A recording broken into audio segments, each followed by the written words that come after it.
Hello, Homestead. Please stand for the pledge. I pledge allegiance to the flag of the United States of America and to the republic for which it stands, one nation, under God, indivisible, with liberty.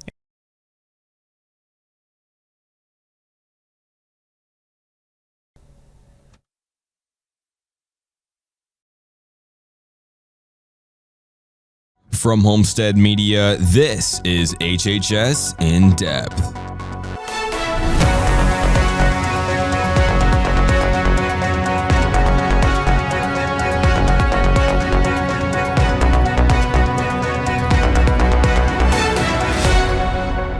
Today is Friday, February 2nd, and welcome back to HHS In Depth. Let's begin with a quick overview of today's show. Starting us off will be reporter Bryce Garrett, who will show you how our school district goes about delaying or canceling a school day due to inclement weather. Next, Emily Adams will preview Showcase, one of the nation's biggest show choir competitions that takes place here at Homestead this weekend. Then, one Homestead student has dedicated much of her life to drag racing. We'll bring you part one of our month-long celebration of Black History Month. You'll also get Hunter Wise's weather report and a sports recap in Down to the Wire, hosted by Matthew Otten. All of this and more today on HHS In Depth.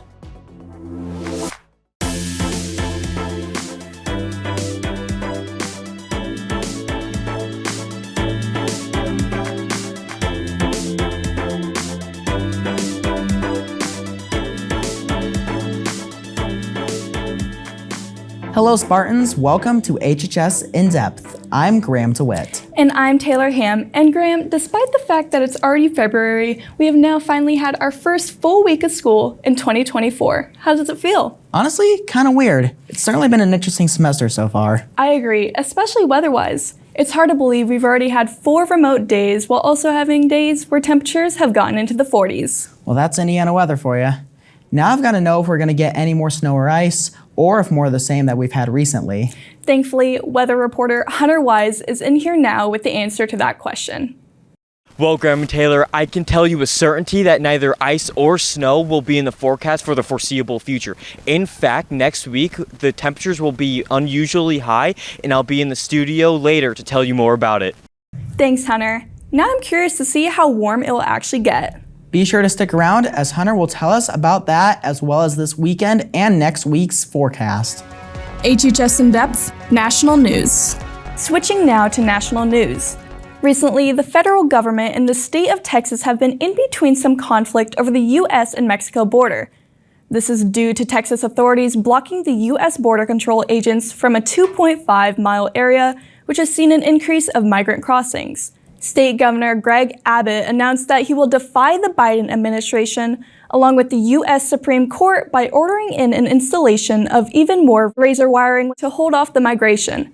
The razor wiring was ordered to be removed entirely. 26 Republican governors from other states, including Indiana's Governor Eric Holcomb, are supporting Abbott's decision by sending thousands of troops to help defend from the U.S. government. On a more lighter note, the nation's largest solar energy and storage project came online in California last week, which consists of 1.9 million U.S.-made solar panels, allowing 875 megawatt-hours of solar capacity, along with 3 gigawatt-hours of storage. Already half a dozen companies have teamed up with the Department of Defense for the project, such as LG, Samsung, TerraGen, and others. The California grid is expected to provide enough renewable energy to power 233,000 homes. Approximately 320,000 tons of CO2 will be mitigated because of the project. Thank you, Taylor, for the national news update. Well, now that we're in the month of February, it means we get to celebrate Black History Month, where we get to honor and remember the important and impactful people of color in our nation's history. That's right, Taylor. Along with that, this year's theme for Black History Month in our HHS In Depth class is African Americans and the Arts. Let's now take a look into our news segment for this month, where we will showcase those who have had incredible impacts in today's society, as well as hear from some of our very own classmates at Homestead.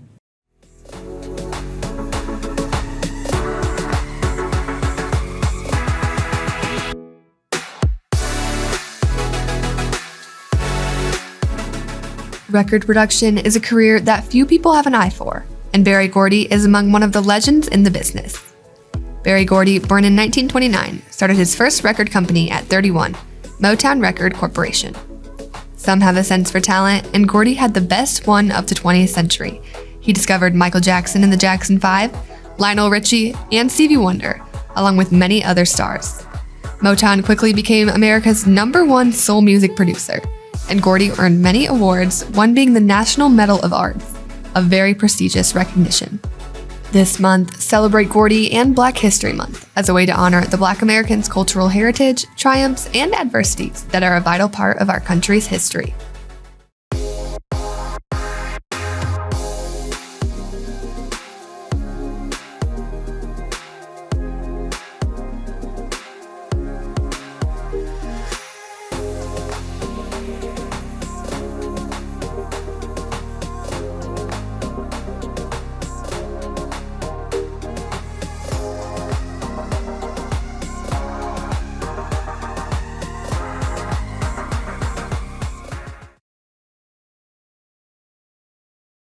To me, Black History Month is a time of celebration and reflection. We celebrate the triumphs and creative endeavors we've put into history and the community, and we reflect on the tribulations we've overcome and are still battling based on injustice. It's a month to spread awareness about Black history, traditions, and culture, and to overall look to a kinder future.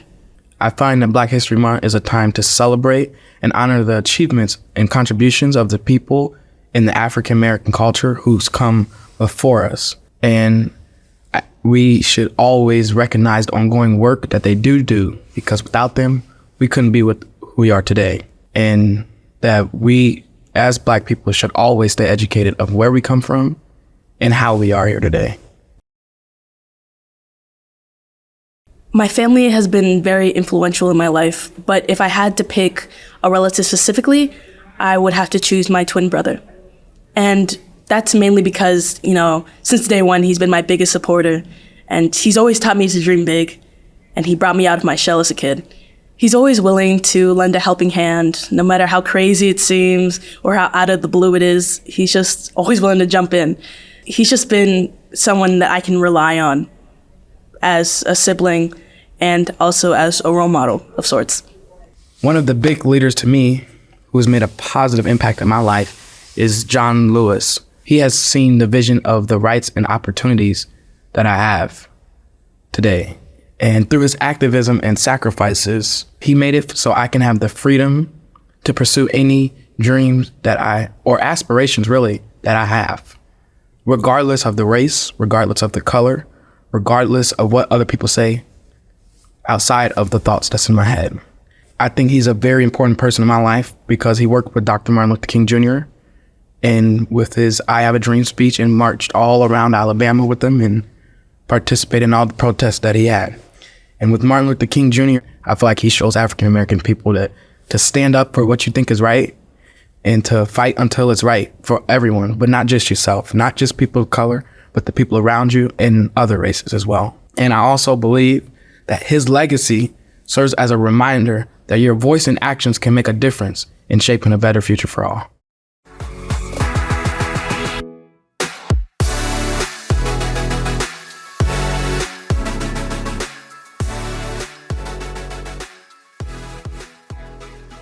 Make sure to tune into the show each month as we'll highlight an influential Black person in every show, bring you some fun facts of famous Black Americans, and have more Homestead students express what Black History Month means to them.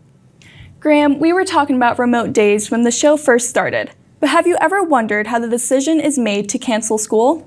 I definitely have. While many of us simply look at the forecast and try to guess if we'll have to go in, the process of closing school and other activities requires more than just viewing the predictions. We now send it to HHS in-depth reporter Bryce Garrett, who brings us an insight of what goes on into making those closings or delay decisions. When it comes to delaying or canceling school, there are many different components that play into the final decision. SAC's transportation director, Mr. Martin, starts his day off bright and early to inspect morning conditions and help assist in making a decision for whether the pending school day is going to be a delay or a cancellation. When we get a forecast of snow or wake up to snow. We usually hit a Boyd, Homestead Road, your main arteries through our district. They call them hot roads. It's the roads that the plows are going to hit first. So I'm kind of getting the raw feel right now. This is how the roads are going to be when everyone starts driving. Even though the job seems as simple as looking outside, there are many different resources used to make a logical decision for the pending weather day. When we see weather coming, we use a lot of different resources. Obviously the forecast, we have different apps that we use that can help pinpoint what's coming, what type of precipitation is coming, the temperature, the wind chill. The biggest problem is when we start thinking of driving is the amount of parents that are going to be on the road, the amount of students that are going to be driving, the kids that are walking to bus stops, the kids that are in the walk zones that have to walk to school. So there's a lot of factors that go into beyond just the buses. Although waking up at 3 a.m. isn't everyone's cup of tea, Mr. Martin has found a love for his position as SAC's transportation director. No one ever wants to say they love getting up at 3 o'clock in the morning or 3:30 in the morning to go do this kind of stuff. But coming out here, before 90% of Fort Wayne is awake, making these decisions on whether we're gonna have school or not, I actually enjoy this. Even though it's his job, Mr. Martin isn't the only person in charge of making a weather-related decision for a delay or cancellation. I'm usually the first one out, then I'm the fortunate one that gets to call our superintendent, Dr. Ginder, and then we just kind of come to that agreement that, hey, this is the safest decision for the kids, because that's the ultimate goal, is we want everyone to get to school safely. Good morning again. We're going to go 2 with the expectation that we're going to roll after that. Okay. These main roads, Covington and Homestead were a little slick, but like you said, it's 5:20. I think a 2-hour delay, is what we need. I think we get the plows out. This will be good. At the end of the day, the district tries to make a decision best fit for the current weather conditions to keep both our faculty and our students safe. Reporting for HHS In Depth, I'm Bryce Garrett. Thanks for the informative story, Bryce. Don't go anywhere. We'll be right back here on HHS In Depth.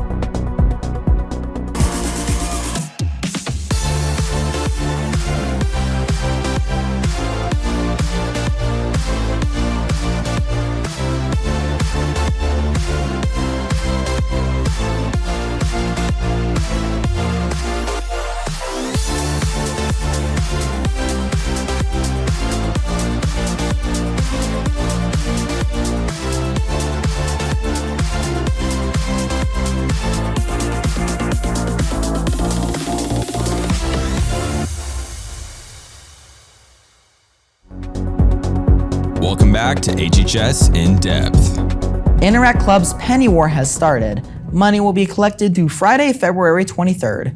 Rules can be seen on the graphic here, but it's simple. Just remember that all pennies and bills equal positive points, and all silver coins are used to sabotage other classrooms, as those equal negative points. At the end of the contest, the 5th period with the most points per student will win a treat provided by Interact Club. Past winners have chosen items like donuts or cookies. Good luck to all classes. Academic Super Bowl will have a call-up meeting on Monday, February 5th in Mr. Cole Glacier's room 520, right after school. Academic Super Bowl has 5 different teams, including math, science, social studies, fine arts, and English. Academic Super Bowl is a team event, so grab a few friends and go see what it's all about next Monday after school.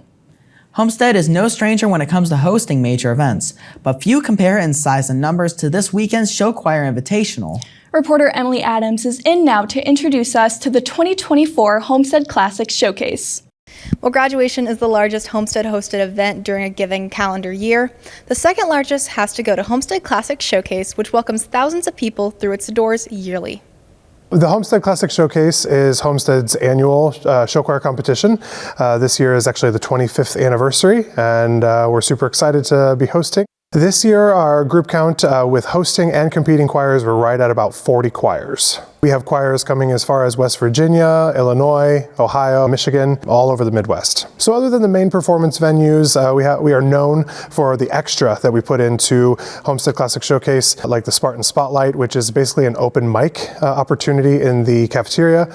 We have tons of vendors that actually travel from quite far away to come to our invitational, so there's plenty of things to do during the day at Showcase. Along with being the 25th annual Homestead Classic Showcase, this competition has something else, giving it a special wow factor this year. Completed nearly 2 weeks early, Homestead's new auditorium is finally complete, making Homestead Showcase its grand opening. Having the new Homestead Auditorium is going to be monumental for our Invitational.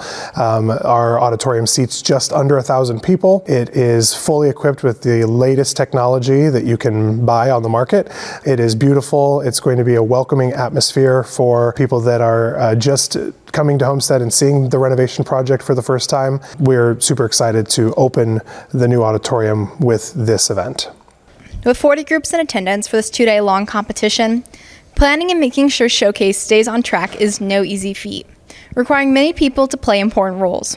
It takes a small army to put Showcase on. We start planning and preparing for Showcase about 10 months before it happens. So actually when it's over, we take about a month and a half off and we're already throwing around ideas. But it takes hundreds of volunteer hours. Classic Showcase also pulls in different areas of the school. We are always happy to welcome the NHS students and the Key Club students that help and volunteer, getting their hours working in our cafeteria. We have band students, we have band parents, we have parents even from the middle schools that help. It's really a SACS event, not just a Homestead event. So even if show choir isn't your usual cup of tea, it might be worth it to come make a trip out on Friday or Saturday to see Homestead done up in its Showcase best. Performances will start as early as 8:45 on Saturday, so make sure you get here early. Reporting for HHS In Depth, I'm Emily Adams. Thank you for the report, Emily. While there are many students in our school who all have special interests, there's one particular student here who has found her love in drag racing. And now is HHS In Depth reporter Matthias Arizmendi with the story. These are the sounds coming from a drag car, owned and raced by Addison Jones. I drag race, and it's two cars competing against each other down 2 strips. We compete for the best predicted time, and whoever is closest to their predicted time wins the race. I drive a 2004 half-scale junior dragster that goes 7.9 seconds from the starting line to the finish line, which is about 1/8 of a mile. I've been doing this for about 8 years now. I spend most of my time at Muncie Dragway when it comes to racing, but I do some other big races around the Midwest. In the beginning of my racing career, I started with a smaller car, and it was a lot slower because I was younger at that time. I think it was about 3 or 4 years once I started getting good at racing, I bought this car. The dragster's total cost is estimated to be around $10,000. So what has kept her coming back every season? The biggest thing is probably my racing family. They're very great people and I love them. It's also the adrenaline and just the fun of drag racing. It's a good time and everybody is there to help you. A positive community and years of experience, but how well has she done? So this season was my most successful because I was the track champion. Being the track champion, it made me qualify for the World Finals, and I got down to 7 cars in that class, which made me number 7 in the nation. I have wanted to quit this sport. It's a big mental challenge, and I think 2020 season was a pretty rough time. I just wasn't in the right mindset, and it was loss after loss, and I could never figure out how to win and have a good mindset coming into the game.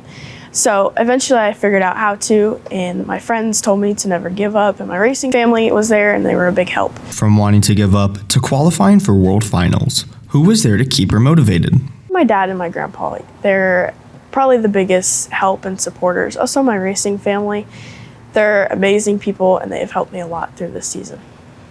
I have had to miss a lot of school for racing. I had a trip earlier in the school year. I went down to Mississippi for the World Finals, and I think I missed like 3 or 4 days during then. Also, it doesn't really affect my grades much. I get back on track once I get back to school. Addison has had to persevere to get to where she's at now. Wish her luck with her next and upcoming seasons. Reporting for HHS In Depth, I'm Matthias Arizmendi. Thank you, Matthias. Stay with us. We'll be back with more on HHS In Depth right after this. Many of our winter sports teams have started postseason play over the last week, including the girls basketball team this past Tuesday.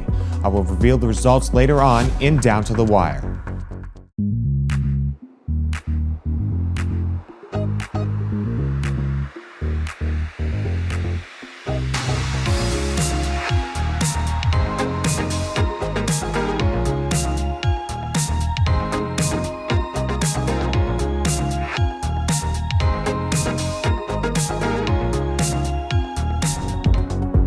Welcome back to HHS In Depth. Taylor, with all the 40-degree days we've had, it feels like we're entering the month of April rather than February. I'm with you on that one. I wonder if we've seen the last of snow for a while. We now send it to weather reporter Hunter Wise to tell you what to expect over the next 7 days. Thanks, Graham and Taylor. This week has been more of a mild one after the so-called snow on Tuesday that turned out just to be rain. Today's a high of 39 and a low of 27. Thankfully, it will warm up over the weekend with highs being 43 and a wonderful 46 on Sunday with mostly sunny skies. Moving into next week, it'll stay in the low 40s with a high of 44 and 43. Then the second half of the week, it'll start to warm up a little bit with on Wednesday, it's a high of 46 and Thursday, a high of 49. We won't see a lot of sun throughout the week because of the clouds, so on Sunday, get outside and try to enjoy the most of it. Graham, Taylor, back to you. Thank you for the weather report, Hunter. Turning to sports news now. It's a big week for our girls basketball team as they began sectional play last Tuesday. Joining us now to fill us in on all things Spartan athletics is Matthew Otten with this week's Down to the Wire.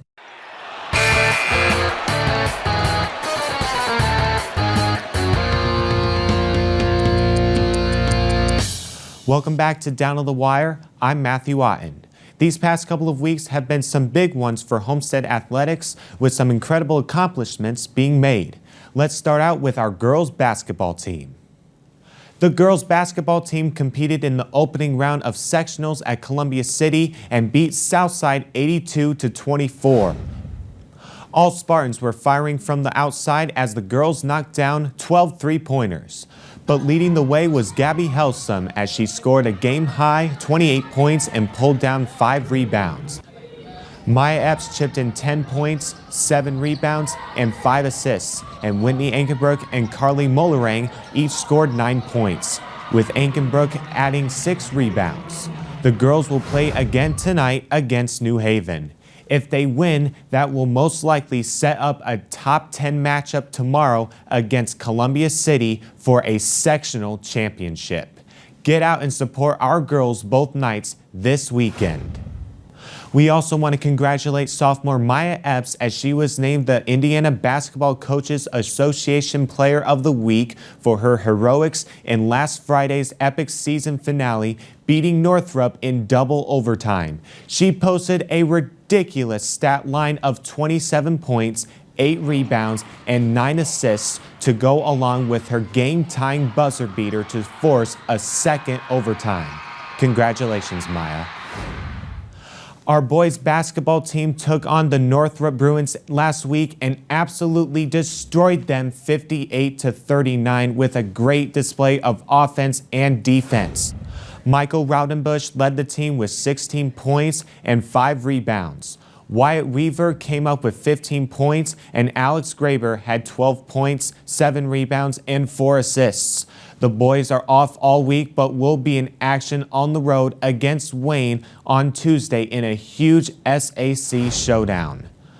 On Saturday, the boys wrestling team got 3rd place overall as a team, had 11 wrestlers advance to regionals, and a few Spartans won sectionals individually.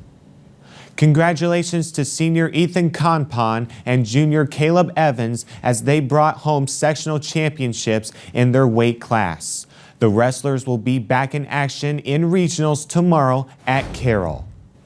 Once again, best of luck to our girls basketball team as they will play in the sectional semifinals tonight against New Haven at 7:30 at Columbia City High School. Also, good luck to the girls swim team as they will compete in sectionals tomorrow at Carroll.